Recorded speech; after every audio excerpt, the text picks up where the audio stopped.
오늘 이곳에서 또 가정에서 예배하는 모든 분들에게 동일한 하나님의 은혜가 임하기를 주의 이름으로 축원합니다.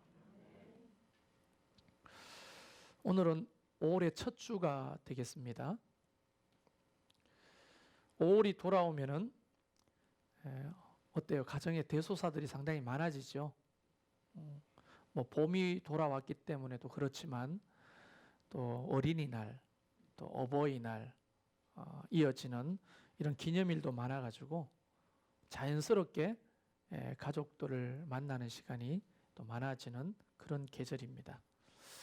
특히 이제 코로나19 상황 속에서 우리는 원치 않게 가족들과 함께 붙어 있는 시간이 좀 많았죠. 어떠셨어요? 좋았습니까? 힘들었습니까? 뭐 서로를 더 알아가게 되고 또 이해하게 되었다 하는 분들도 계실 게고, 또 스트레스가 폭발하는 지경에 이르게 되고, 또 서로 갈등이 더 심화되는 그런 가족들도 있었다. 이렇게 이거는 제 추측이 아니고요. 많은 요즘 보도 상황에서 이야기가 나옵니다. 그리고 특히 우리 이웃나라 일본은 지금 코로나 이혼이라고 하는 신종어가 만들어져 가지고요. 코로나 속에서 도리어 이혼이 늘었다고 하죠. 어쨌든 이런 상황 속에서 좀 서로를 더 알아가는 기회가 되었으면 참 좋겠습니다.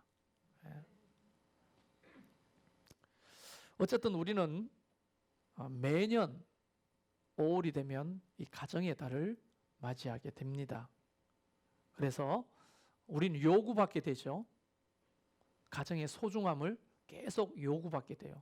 교회에서도 마찬가지고 또 매스미디어를 통해서 계속 가정의 소중함을 알려주게 됩니다. 그래서 이 가족의 영향력, 가족 간의 영향력이 얼마나 강력한지도 계속 보도를 하고 있고요. 또 성경 속에서도 이 가족 체계의 중요성은 끊임없이 말씀하고 있습니다.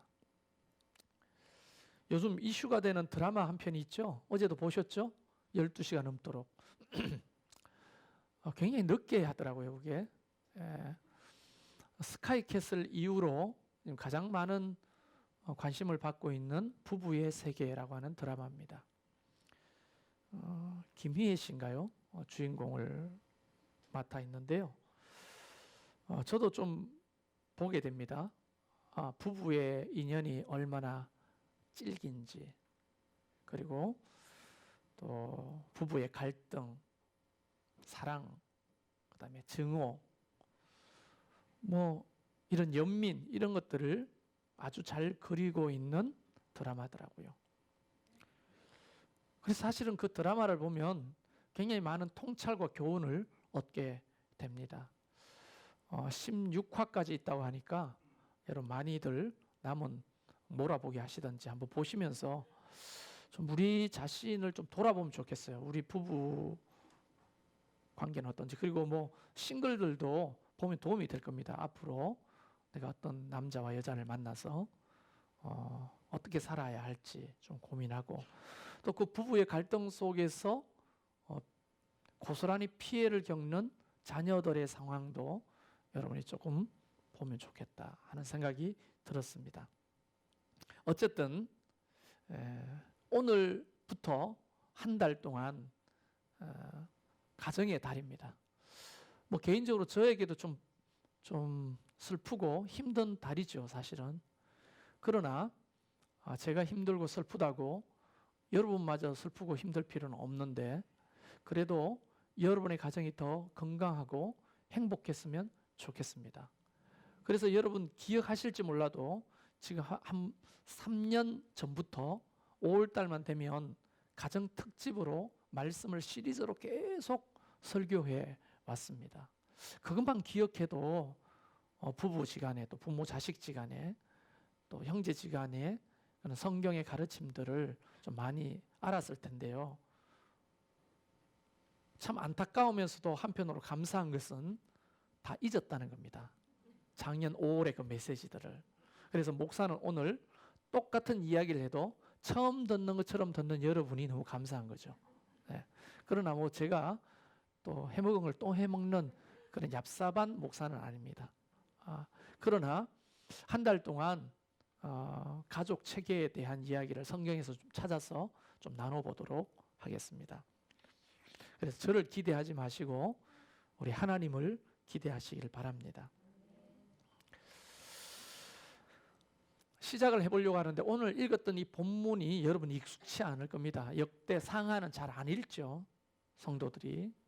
그리고 소위 말하면 역사의 이야기, 왕들의 이야기이기 때문에 스토리를 알면 재밌는데 스토리를 모르면 지겨워요. 특히 이제 사람 이름들이 많이 나오고 그 사람이 뭐한 사람인지도 잘 모르는데 계속 이름을 이야기하니까 우리가 좀 힘든 상황이 있습니다. 이 이야기를 하기 전에 여러분 가장 기초적인 그때 당시에 우리가 이 본문을 읽을 당시에 이스라엘은 두 개의 나라로 나누어져 있었죠. 우리나라처럼 북한, 남한처럼 북이스라엘, 남쪽에 있는 나라는 남이스라엘이라 부르지 않고 남유다라고 불렀습니다. 북이스라엘과 남유다가 이렇게 나누어져 있었어요. 지금 이 이야기는 남유다의 이야기입니다. 그러나 가만히 들여다보면 북이스라엘의 이야기이기도 합니다. 이 굉장히 드라마로 보면 숨겨져 있는 이야기죠. 남유다의 이야기인데 사실은 어디 이야기라고요? 북이스라엘의 이야기야. 근데 드러난 것은 남유다의 이야기야. 이게 참 드라마적으로 영화로 보면 숨겨져 있는 메시지인 거죠. 그래서 그걸 좀 한번 추적해 보려고 합니다. 남유다의 6번째 왕의 이름이 아하시아라고 하는 왕이에요. 6번째 왕. 그러니까 사울, 다윗, 솔로몬 이렇게 와서 6번째 왕이 이제 아하시아인데요. 이 아하시아 왕이 북이스라엘로 갔다가 피살이 됩니다. 갑자기 죽어요, 왕이. 스토리가 있는데 이런 걸 다 이야기하면 뒷얘기를 다 못해요. 조금 빠르게 함축해서 진행해 보려고 합니다. 남유다의 왕이 북이스라엘로 갔다가 거기서 피살을 당해서 죽고 맙니다. 그러면 남쪽에 왕이 있습니까, 없습니까? 없죠. 그러면 이제 아버지가 죽었으니 아들이 왕이 돼야 될 거잖아요. 이번에 지금 김정은 죽었다고 막 난리 법석을 떨었죠. 그리고 저도 한편으로는 죽었냐 살았냐 이게 너무너무 궁금했고, 야 이제 통일이 오나? 전쟁이 일어나나? 막 이런 생각이 들고, 만약 전쟁 일어나면 아들 신현이가 군대 간다고 하는데 이거 보내야 되나 말아야 되나? 그래도 전방으로 보내서 나라를 위해 차라리 죽는 게 낫지 뭐 이런 생각도 해봤다가 아들하고 이야기를 했는데 아빠도 전쟁 일어나면 도망가지 않고 스스로 자원해서 입대해가지고 하겠다니까 아빠는 방위 출신이라 폐만 끼치니까 도망가시라고 막 이런 얘기를 하면서 보냈어요. 그래서 어쨌든 전쟁이 일어나냐 마냐 김정은이가 죽었는데 누가 그 뒤를 잇냐? 동생 김여정이냐? 아니면 뭐 또 김평일이냐? 누구냐? 막 오만 얘기들이 오고 가면서 좀 한 20일 동안 시끄러웠죠. 그때 이 아시아 왕이 갑자기 죽는 바람에 누가 왕이 될 거냐? 누가? 여러분 창세기 3장에 보면은 옛날부터 하나님은 다윗의 씨를 통해서 예수 그리스도가 이 땅에 날 것이라고 했거든요. 다윗의 후손 여자를 통해 이 땅에 메시아가 올 것이라고 예언했거든요. 그러니까 그 예언대로 되려면 다윗의 후손 중에서 아시아의 아들 중에서 뽑아야 되죠. 그런데 아시아가 딱 죽었는데 이 아시아의 어머니가 있었어요.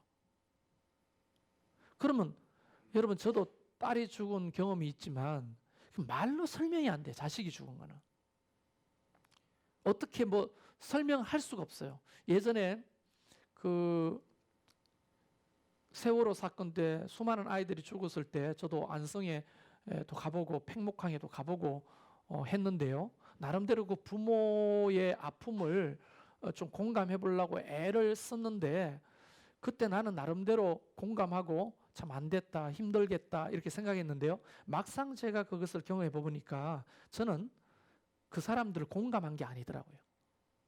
흉내만 낸 거지. 공감한다고 흉내만 낸 거지. 상상이 안 되는 사건인 거죠, 사실은. 아직도 제 딸이 떠난 지가 이제 6개월도 안 되잖아요. 그러니까 여전히 제 마음 속에는 너무너무 깊은 상실과 슬픔이 사실은 자리 잡고 있단 말이죠. 그런데 아시아가 아들이 죽어서 그 엄마의 입장은 어떨까요? 세상이 무너지는 것 같잖아요. 여러분, 김희애 씨가 그 극중 드라마 인물 이름이 뭐죠? 지선우. 예. 안 보신 분들 때문에 그런데요. 그 드라마 보면 아들이 이제 여러 가지 오해로 인하여 아들 이혼한 남편에게로 가버립니다. 어제 드라마에 보면 그때 지선우가 가지는 그 상실과 아픔은 아예 그곳을 떠나고자 하는 마음까지 주거든요. 그거는 그냥 죽은 것도 아니고 잠깐 엄마 곁을 떠났는데도 그 상실이 어마어마한데 자식이 죽었다. 이건 상상이 안 되는 겁니다. 여러분, 그런 일은 여러분의 평생에 없었으면 좋겠어요. 그런데 그의 어머니가 누구냐면 오늘 주인공인 아달랴라고 하는 여자입니다. 아달랴가 아들 아시아가 죽고 하늘이 무너지고 땅이 꺼지는 슬픔 속에 당연히 있어야 될 텐데 그렇지 않아요. 이 아달랴는 그 순간 아들이 딱 죽는데 성경에는 안 나오지만 만약 제가 영화 감독이라면 이 상황을 이제 연출을 할 때 막 종이 뛰어와서 그의 어머니 아달랴에게 아드님이 돌아가셨습니다 라고 부고를 알릴 때 어머니가 뭐라고? 이렇게 하지 않고 그래? 이렇게 웃었을 거예요. 이 아달랴가. 그러면서 왕이 되고자 하는 6명의 손자를 다 죽여버립니다.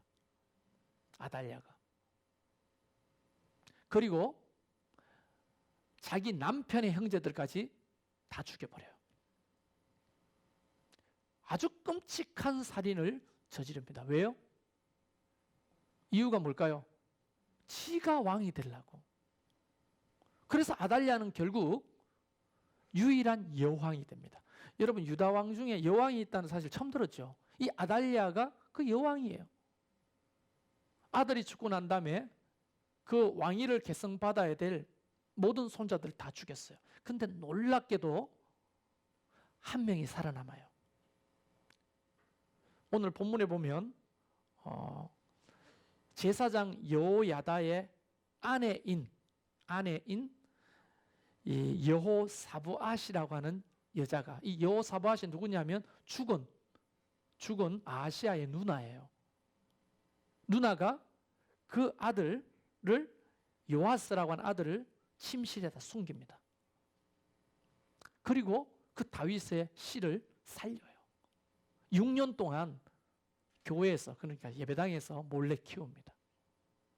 이제 그 얘기는 나중에 하고, 겨우 한 명이 살아남았는데 하여간 6년 동안 이 아달랴는 모든 친족들을 살해하고 친손주까지 살해하고 여왕이 딱 되었으면, 그렇게 끔찍한 피를 봤으면 통치를 잘 해야 되겠죠.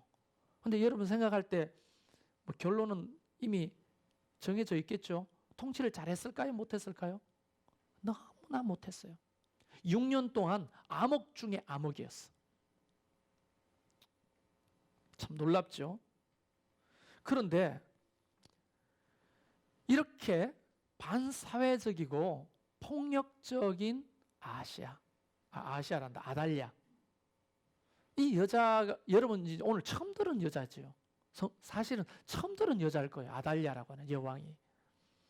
그냥 아달랴라고 하는 여왕이 있었네, 악한 여자였네 라고만 듣고 돌아가도 오늘 하나 건지고 돌아가는 거예요.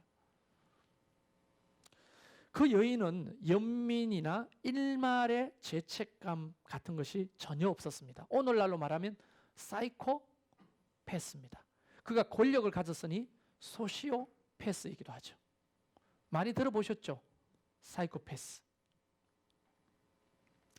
이 반사회적 인격 장애를 가지고 있었던 여자입니다. 오늘날 관점으로 보면. 근데 이 사이코패스는 여러분 아세요? 아주 어린 청소년 시기부터 점점점 전조 현상들을 찾아볼 수가 있어요. 특히 사람이나 동물을 학대하거나, 한번 잘 생각해 보세요. 여러분 자신, 우리 새끼들은 어떤가 이거 보지 말고 일단 여러분을 좀 보라고요. 나는 동물이나 사람을 학대하고 있는가 없는가, 또 자녀들을 학대하고 있는가 없는가, 정서적으로 또는 폭력적으로. 또 크고 작은 공동체 안에서, 가족 체계 안에서, 또는 학교 안에서, 또는 목장 안에서, 또는 교회 안에서 반사회적 행동, 그러니까 이걸 오늘날 표현하면 품행장애를 드러내기 시작합니다. 품행장애. 선생님한테 품행이 바르지 못하는 얘기를 듣는 거예요. 어릴 적부터. 자기 안에 있는 폭력성, 또 자기 안에 있는 공격성을 해결하고 싶어요. 이거를. 그래서 부모가 있는 데는 잠잠합니다. 왜냐하면 자기보다 더 큰 권력 앞에서는 잠잠해져요. 근데 부모가 보지 않는 데서 그 폭력성과 공격성이 어떻게 될까요? 드러나는 거예요. 그래서 설교에는 적당한 얘기가 아니지만 우리 죽은 집사람이 늘 했던 얘기를 옮기자면 이런 겁니다. 부모 앞에서는 지랄을 못하다가 부모가 없는 데서는 개지랄을 하는 거예요. 아들이. 통제가 되지 않는 곳에서 그 품행장애가 드러나기 때문에 부모님은 어떻게 생각합니까? 선생님이 그런 전화를 걸어왔을 때 우리 애가요? 우리 애는 안 그래요 라고 항의하게 되는 거예요. 왜냐하면 부모라는 권력 밑에서는요 너무나 온순해요. 이게 부모 아래뿐 아니라 어떤 자기보다 힘세고 자기가 통제를 할 수 있는 대상 앞에서는요 굉장히 선하고 착한 이중성을 갖게 됩니다. 그러다가 고삐 풀린 망아지처럼 나를 통제하는 자가 없을 때, 감독하는 자가 없을 때는 품행장애가 확실하게 드러나는 거예요. 그리고 이 사람들은 내 자신의 감정체계와 다른 사람의 감정체계가 연결되는 것이 끊어져 있어요. 그래서 공감 능력이 있을까요? 없을까요? 공감력이 없어요. 그 사람의 슬픔, 내 슬픔이 아니야. 저 사람의 아픔, 내 아픔으로 다가오지 않아요. 저 사람의 기쁨도 내 기쁨이 될 수 없어요. 공감 능력이 낮거나 없는 그런 상태까지 이제 떨어지게 되는 거죠. 아달랴는 오늘 성경에 나오는 이야기만 봐도 그런 자입니까? 아닙니까? 그런 자라는 거예요. 아들이 죽었는데도 슬픔이 아니라 도리어 자기의 손주들까지 다 죽이는 거예요. 여러분 생각해 보세요. 손주 있는 분들, 손주 옆에서 좀 돕고 키우면 이뻐요, 안 이뻐요? 김금수 집사님 이뻐요, 안 이뻐요? 지금 손주 보고 너무 좋죠? 이쁘다고요, 그게. 근데 그 손주를 죽여요? 도대체 어떻게 설명할 수 있는 겁니까? 어떤 할머니들은 내 새끼보다 손주가 더 이쁘다 하는 사람도 있더라고요. 그런데도 이 아달랴는 전혀 달랐습니다. 뭔가 얻어내기 위해서는요, 타인을 고명히 이용하고 목적을 이룬 이후에는 짐짝처럼 내버려버리고 철저하게 방임합니다. 이 사람들 보면 굉장히 자기애적인 그 심리가 강해요. 자기애적, 그러니까 뭐 자기를 사랑하죠. 근데 자기를 사랑해야 되잖아 원래. 자기를 사랑하는 것이 맞아요. 성경에도 이웃을 자기처럼 사랑하라고 했으니 자기를 사랑하는 자가 남도 사랑할 수가 있어요. 맞아요. 그런데 자기 사랑에 매몰돼 있는 거예요. 남을 사랑하는 것까지 안 간다는 거죠. 그래서 우리는 이것을 굉장히 이기적이라고 보는 거죠. 자기 감정이 중요하고 자기 생태가 중요하고 자기 상황이 중요한 거예요. 성경적이지 않습니다, 이게. 아달랴는 이런 반사회적인 성향을 모두 갖춘 여자였어요.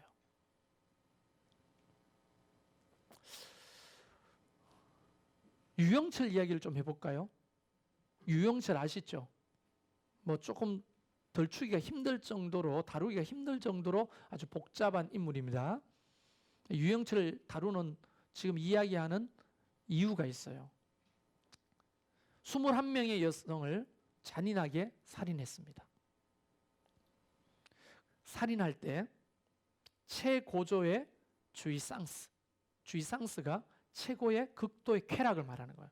사람을 살인할 때 가장 강력한 주의상스를 경험했다고 자기 스스로가 이야기했죠. 근데 많은 분들이 유영철을 연구하기 시작했어요. 어떻게 하다가 이런 살인마가 되었나? 어떻게 하다가 이런 사이코패스가 되었나? 수많은 정신의학자들이, 상담학자들이 유영철을 모델로 삼아 그를 추적하고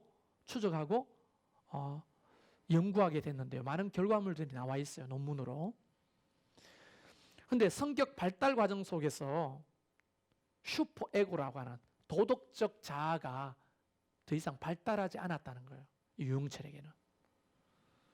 유영철을 이제 과거를 봐야 되겠죠. 어린 시절. 보면 어머니가 그를 임신했을 때 수차례 낙태를 시도했대요.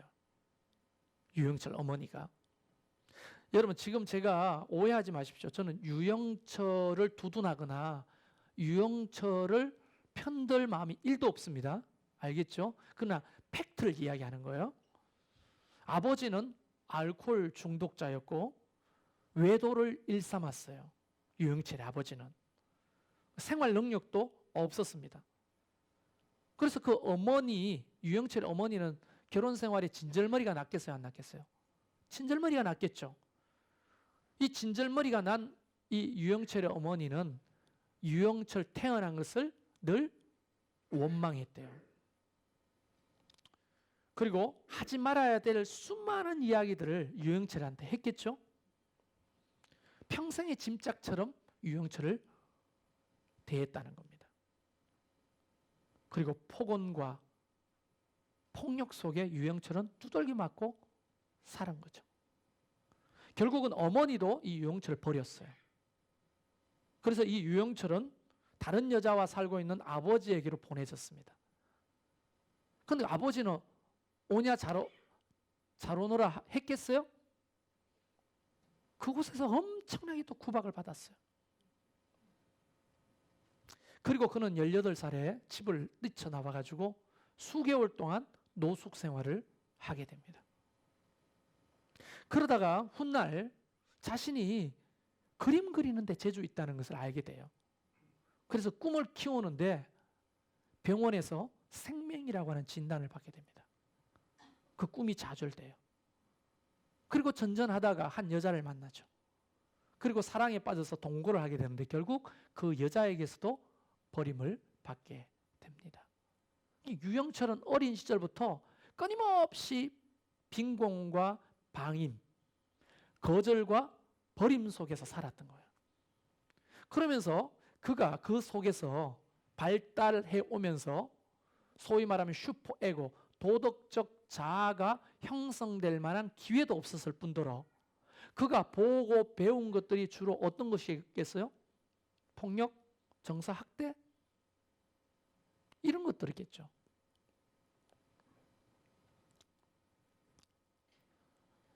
유영철을 편드는 게 아니라 유영철이 그렇게 될 수밖에 없는 상황들이 어린 시절부터 계속 쌓여서 결국은 유영철이라고 하는 괴물을 그 가족 체계 안에서 만들어낸 겁니다.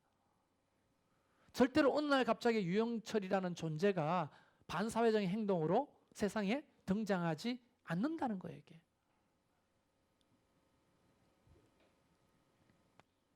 아달랴 이야기를 이제 본격적으로 해보려고 합니다. 아달랴는 만약 유영철이가 빈곤과 방임에 놓여 있었다면 너무 가난하고 너무 버림받아서 그런 인간이 되었구나. 근데 아달랴는요, 그는 어릴 적부터 공주로 태어났잖아요. 깜짝 놀랄 겁니다. 그 아버지, 어머니를 알게 되면. 이 아달랴의 아버지가 누구냐? 북이스라엘의 가장 악한 왕인 아합이고 어머니가 이세벨이에요. 이해가 됩니까? 아달랴가 왜 그랬는지? 성경에서 가장 악한 여자의 대명사는 누구죠? 이세벨이에요. 이스라엘의 모든 선지자를 다 몰살시켰죠. 그리고 남아있는 엘리야도 죽이려고 끝까지 추적했던 여자가 이세벨이에요. 그 아버지와 어머니 사이에서 태어난 공주가 누구냐? 아달랴였다. 아달랴가 그 궁궐에서 태어났어요. 너무나 화려한 궁궐에서 모든 것을 다 가지고. 그러나 그 어머니 이세벨의 언어와 비언어, 아버지의 그는 모든 영적인 상태와 품행이 가르치지 않아도 고스란히 아달랴에게 대물림되었다는 것을 우리는 더 이상 설명을 듣지 않고도 알겠죠. 저 어머니한테 가장 많이 들었던 말 중에 하나가 있어요. 어이구, 어떻게 아버지하고 그렇게 똑같냐고. 근데 그런 말을 할 때 그냥 하는 게 아니라 치를 떨면서 한두 번이 아닌데, 나는 우리 아버지를 너무너무 닮았어요. 근데 이 교회는 혼자가 아니고 한 명 더 있어요, 저 뒤에. 예? 아버지를 닮은 두 아들이 지금 그 교회에서 목회를 하는 거예요. 우리 엄마가 치를 떨면서 어떻게 너가 봐야 하고 어떻게 그렇게 똑같냐면서 치를 들고 이야기할 때마다 저는 그것을 거부했지만 실제로는 아버지의 많은 부분을 담게 되는 거예요. 그러면 그 엄마한테 나는 이야기하고 싶어요. 이번에 5월달 중에 경주 내려갈 일이 있을까 모르겠는데 가면 하고 싶어. 내 아버지 닮았다고? 엄마 닮은 게 반이야. 이런 말을 해주고 싶어요. 왜 엄마를 안 닮았겠어요? 물론 엄마의 좋은 점, 아버지의 좋은 점도 닮았겠지만 엄마의 나쁜 점, 아빠의 나쁜 점을 나도 고스란히 대물림 받았겠죠. 그렇죠? 물론 이런 것들은 나중에 신앙과 성품이 컨트롤할 수 있다면 다행인데, 신앙과 성품이 그것이 컨트롤이 안 되면 아달랴처럼 되는 거예요. 유영철처럼 되는 거예요. 우리 아들 신년이는 누굴 닮았을까요? 말해서 뭐해요? 스가부지를 닮았겠지. 그러니까 아들이 난리를 피울 때도 제가 잔소리를 못하는 것은 그 아들 속에서 누구를 봅니까? 나를 보는 거예요. 내가 보이는 거예요. 그래서 이놈의 씩 하다가도 왜? 내가 했던 짓이거든. 내가 했던 말이고 내가 했던 모양인 거예요. 그래서 이 아달랴도 사실은 아합과 이세벨 밑에서 너무나 많은 것들을 대물림 받았어요. 악한 것들을. 음란과 우상 숭배와 살인과 폭력과 이런 것들이 어디 가겠냐고요. 그게. 공중의 수정기처럼 날아가고 없겠어요? 아니면 자식들한테 비처럼 내리겠어요? 아니, 자신들한테 자기 것들이 좋은 것들만 가도록 우산을 씌워주고 비옷을 입혀줘도 부모로부터 내리는 이 좋고 나쁜 비가 자녀들에게 고스란히 다 뿌려지고 그 속에서 자녀들은 커가게 되는 겁니다. 그래서 대물림은 굉장히 무서운 겁니다. 그러나 여기서 노파심의 하나를 이야기하는데요. 과거에 나왔던 책 중에 저주가 대물림 된다는 이야기 있잖아요. 그 책이 있어요. 그 책은 비성경적이에요.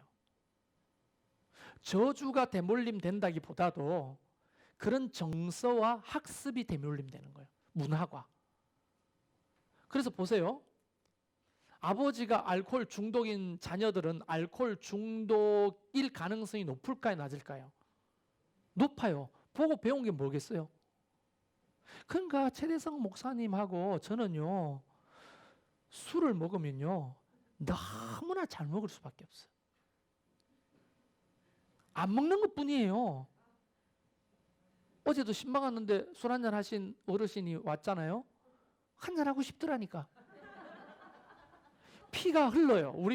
우리 몸속에는 술 한잔 하고 싶으면 피가 흘러. 그거를 신앙으로 절제할 뿐이지, 예?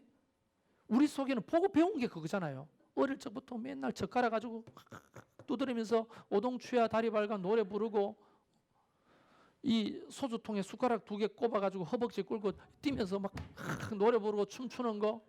그러다가 마지막에는 뭡니까? 항상 술상이 뒤집어 엎어지고 싸움이 벌어지고 우리는 도망가고 말린다고 두들겨 맞고 결국은 이혼하고 가정이 칼부림이 나고 그것을 고스란히 보고 큰 최대성 목사와 최성열 목사는 우리 속에 콜라가 흐르는 것이 아니라 소주가 흘러요. 소주가 흘러. 근데 그것을 신앙과 성품으로 절제하는 거지. 사실은 흘러요. 그래서 과거에 제가 신학교 1학년 때 이야기를 여러분 했잖아요. 자꾸 술 먹는 선배들이 있어요. 노동운동 하시는 분들이 노동자들과 함께 막걸리 먹고 채 가지고 오면 선배님 왜 그렇게 정신을 못 차립니까? 정신만 똑바로 차리면 술 안 찰 수 있죠. 왜 그럽니까? 막 하다가 야 이 새끼야 너도 술 먹어봐. 이래 될 수밖에 없어. 그럼 먹어봅시다 하고 짝으로 마셨어요. 짝으로 마셨는데 말똥말똥하더라고 나는. 술이 안 채. 왜냐하면 엄마의 간과 아빠의 간이 만났잖아요. 그래서 내 간이 된 거 아닙니까? 간도 크고 술에 강하단 말이죠. 표시도 안 나. 근데 그런 것들이 대물림 되는 거지. 아빠가 알코올 중독인데 그 저주가 나한테 이유 없이 대물림 되는 게 아니라는 거예요. 이게. 폭력도 마찬가지입니다. 부모가 계속 자녀들에게 폭력을 행하면 나중에 그가 커서 자기 자녀들에게 폭력을 행할까요? 안 할까요? 보고 배운 게 그거기 때문에 폭력을 행합니다. 저는 지금도 제일 후회하는 게 뭐냐면 아버지가 시키는 심부름 중에 담배 심부름 한 거예요. 담배 심부름.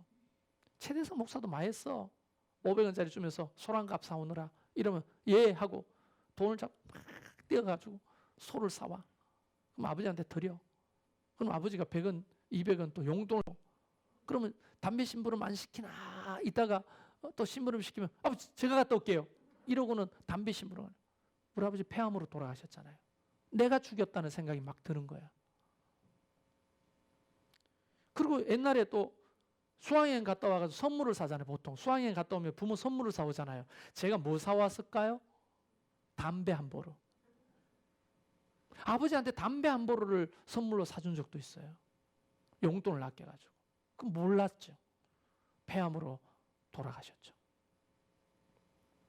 근데 저도 담배를 펴봤을까요? 안 펴봤을까요? 목사를 뭘로 보고 그렇게 말씀하십니까? 근데 펴봤습니다. 미안합니다. 초등학교 6학년 때부터 애들하고 모여가지고요. 옥상에서 필터 없는 새마을 담배 있잖아요. 그 좀 돈 많으면 환희. 필터 없었어요. 그걸 쪽 담배를 하고 누가 오는지 안 오는지 보고 또 숨어가. 근데 그때 생각하면 대부분 다 보고 배운 게 그거였다는 거예요. 제가 모나미 볼펜 입에 물고 카페에 앉아 있다가 소문도 났죠. 최성열 전도사님 담배 핀다고. 모나미 볼펜 물고 있다가. 사실 담배 안 피거든요, 저는. 최대성 목사는 모르겠어요. 안 피죠? 저는 일단 술 담배는 안 합니다. 왜? 보고 배운 게 그거지만 내가 예수 그리스도를 믿어보니 이것이 얼마나 해로운 것이고 나쁜 것인지 알게 되고 그것을 절제하는 거죠. 절제하는 거.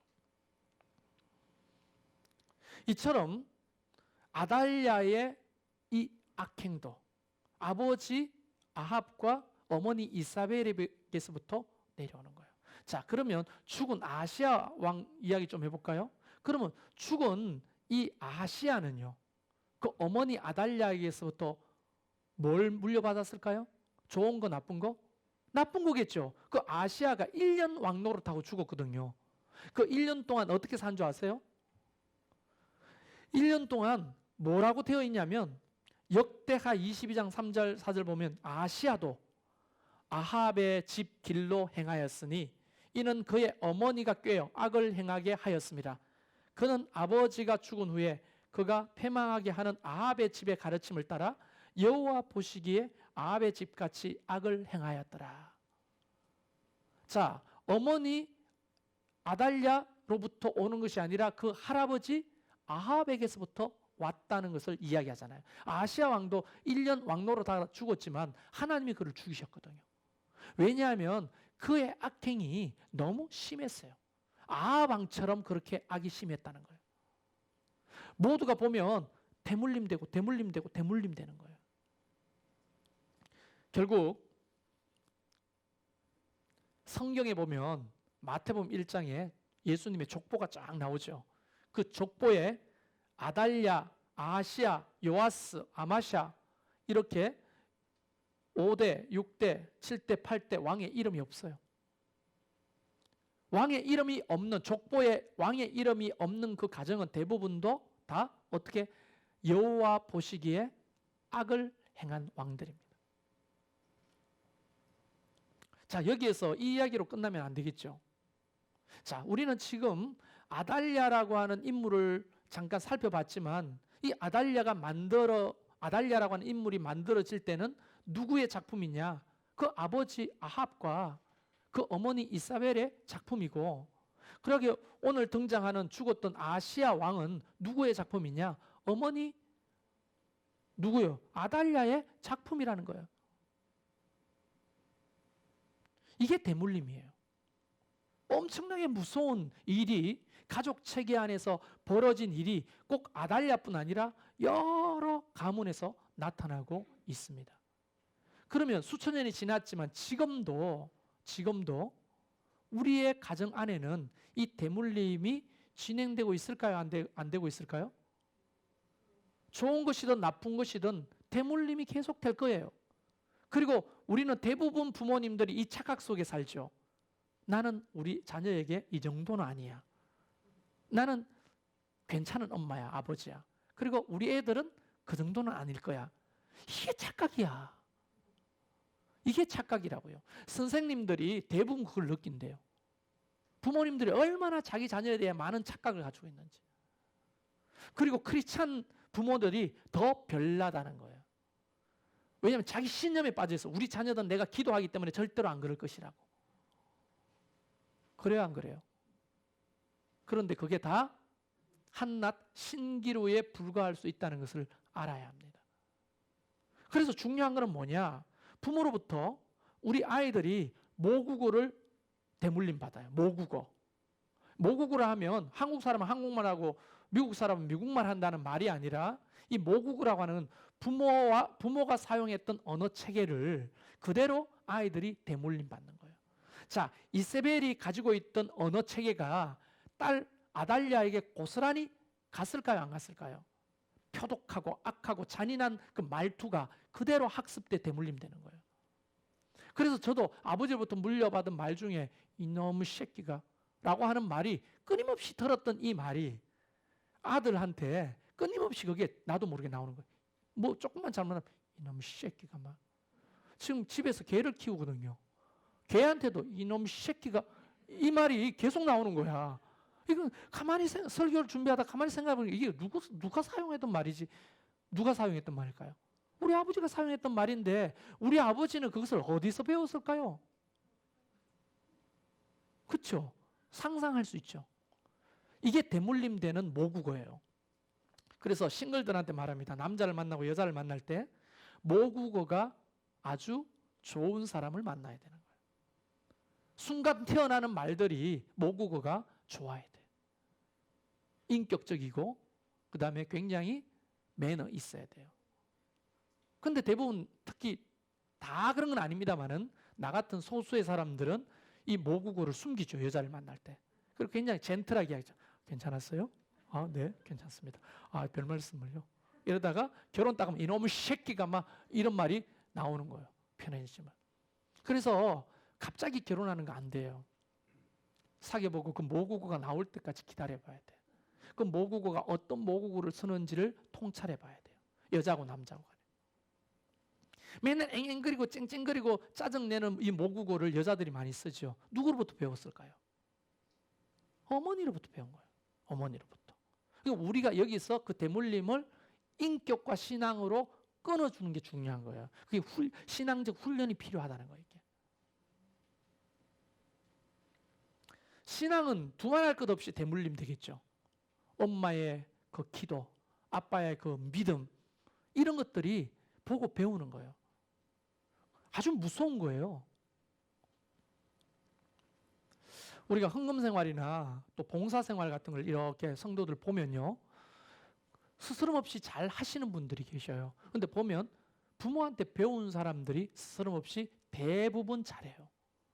당연하다고 생각해요. 왜? 부모님들이 그렇게 살았기 때문에. 굉장히 큰 훈련이 되고 대물림이 되는 거예요. 그런데 사람한테 인색하고 하나님 앞에서 인색하고 기도하지 않고 이런 신앙은요, 아이들이 꼭 말에 알아들어요. 비언어, 말보다 더 강력한 비언어. 머리를 하고 와가지고 여보 나 어때? 하면 좋아 좋아. 자, 말은 좋아라고 해놓고 표정은 어때요? 뭐가 더 강력해요? 여러분은 남편이 그렇게 말할 때 좋아 좋아라는 말로 좋아합니까? 아니면 표정 보고 실망합니까? 그러니까 비언어가 더 강하다니까 이게. 좋아 좋아. 이 비언어가 아이들한테 미치는 그 영향력이 엄청난 거예요. 말로는 괜찮으면서 표정 속에 안 괜찮은 표정이 막 잔뜩한 거예요. 여러분이 아멘 하지만 목사는 이곳에서 여러분의 비언어를 읽거든요. 아멘, 아멘 하지만 벌써 마음에 진정한 아멘이 없다는 거 비언어로 느껴요. 윤리도 마찬가지, 윤리성, 도덕성도 마찬가지죠. 부모가 제가 이제 신호를 잘 지키는 편인데 간혹 차가 많이 안 다니거나 사람이 많이 안 다닐 때는 신호를 무시하고 지나갑니다. 왜냐하면 이 기름을 아껴야 된다. 공회전하는 이 차는 우리나라 에너지의 소비의 주범이다. 그래서 싹싹 지나가는 게 나라를 위한 거다. 뭐 이런 착각 속에 있었어. 그래서 신년이 예본이를 태우고 그럴 때는 싹싹 잘 이렇게 갔단 말이에요. 그런데 한 번도 그런 얘기를 한 적이 없지만 어느 날 아들이 운전하는 차를 탔는데 요놈이 나처럼 싹싹 지나가는 거야. 신호를 어기고. 그럼 내가 그랬어요. 야, 신호 지켜야지. 왜 신호를 안 지켰냐니까. 아빠도 그랬잖아. 딱 말하는데 할 말이 없는 거예요. 난 가르친 적이 없는데 그대로 배우는 거야 이게. 도덕성도 마찬가지입니다. 아빠가 아무래도 침 뱉죠. 그리고 뭐 마셨던 이런 그 플라스틱 통을 아무데나 올려놓고 가죠. 아이들이 안 보는 것 같아도 다 보고 그것이 대물림 되어서 자기의 도덕성을 만드는 굉장히 중요한 기준점이 되는 거예요. 습관도 마찬가지입니다. 습관. 우리 엄마가 우리 아버지하고 알콩달콩하게 싸울 때가 있어요. 그를 뭐 피튀기고 싸울 때는 많고 알콩달콩하게 싸울 때는 어떠냐면 아버지가 퇴근해 돌아오셨을 때 엄마가 물 한 바가지를 들어다가 아버지 발에 부어버려요. 그러면서 이거 왜 이러냐고 왜 이러냐고 이러면 발 좀 씻어. 발을 안 씻고 그냥 들어가려고 하는 아버지 발에 물을 그냥 끼얹어 버리는 거예요. 발 씻으라고. 어릴 때부터 난 그걸 많이 봤어. 그런데 최대성 목사는 안 그렇더라고요. 너무 어려서 그런지 저는 그걸 많이 봤는데 나도 나중에 발을 많이 씻었을까요? 안 씻었을까요? 우리 집사람이 물 한 바가지를 들고 나와가지고 얼굴 세수하는데 발에다 부어버린 거야. 왜 이러냐고 이러는데 발 좀 씻으라고. 이거 어디서 많이 본 건데 내가 엄마와 아버지 사이에서 본 거 내가 하고 있는 거 이게. 무섭지 않아요? 너무 무서운 거예요. 그리고 최대성 목사님 집에 가 밥을 먹는데 깜짝 놀랐어. 왼쪽 다리를 올려가지고 발을 까딱까딱 들고 있는 내 자신을 보는데 최대성 목사도 이러고 있는 거야. 이러고. 그럼 내가 발을 바꿔서 이렇게 털고 있었는데 한참 먹다 보니까 지도 이러고 이 발을 털고 있는 거예요. 이게 어떻게 학습돼서 되는 거예요. 근데 지금 떠올려 보면 아버지가 뉴스 볼 때마다 밥상에서 앉아서 매일 다리를 이렇게 털었어요. 희한하죠. 이런 습관까지도 다 바꾸요. 성품도 마찬가지입니다. 여러분 대물림 되지 않는 건 거의 없다고 보면 돼요. 그러니까 미안합니다마는 부모의 책임이 얼마나 큰지 알아야 하는 거예요. 자녀가 문제가 아니에요. 그래서 늘 말하잖아요. 문제 아동은 없다. 문제 부모가 있을 뿐이라는 거예요. 걔가 왜 그럴 수밖에 없었습니까? 유영철이 왜 그럴 수밖에 없었어요? 아달랴가 왜 그럴 수밖에 없었어요? 바로 부모로부터 대물림 받은 그런 것들이 너무 강력했던 거예요. 제 말이 전적으로 옳은 건 아닐 겁니다. 그러나 많은 경우에 이 가족 체계 안에서 일어나는 대물림이라고 하는 것은 엄청나게 무서운 거예요.